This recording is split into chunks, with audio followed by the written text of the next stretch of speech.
In this video, we will learn about the composite design pattern and how to implement it using C++ code. The composite pattern is a structural design pattern that lets us make tree structures out of objects and work with the trees as though they were individual objects. Put more simply, the composite pattern lets us have a group of objects where some of those objects could be individual objects and others could be subgroups of objects. The most intuitive example I've come across over the years when talking about the composite design pattern is that of the file system on a computer. We have a root folder, and inside of that folder can be other folders or individual files. So each subfolder continues this pattern, since it could be holding more folders than files. In other words, a folder is made up of one or more files, some of which could be other folders. Let's look at an example of how we can implement this design pattern using C++ code. Up at the top of the program, we will be sure to include the vector header file.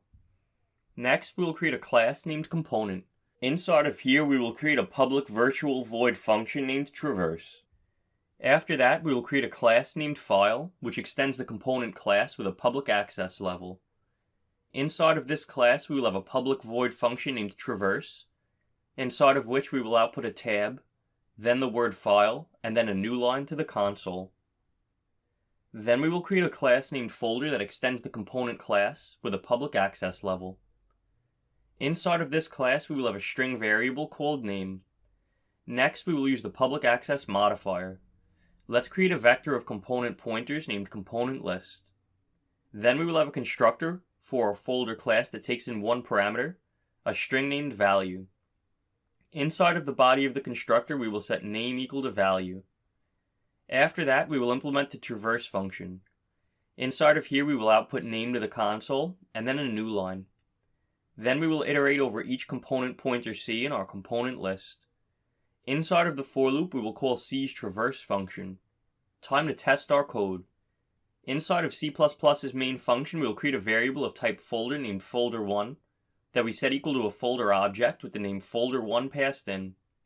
Then we will add a new file to folder1. Next, we will create a variable of type folder named folder2 that we set equal to a folder object with the name folder2 passed in.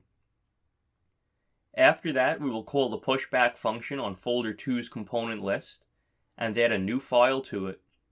Then we will add another new file to it. After that, we will add folder2 to folder1 by using the pushback function and being sure to include the ampersand character. Finally, we will call the traverse function on folder1. When we run the code, notice that both folder1 and folder2 were successfully output, as were the files that they contain.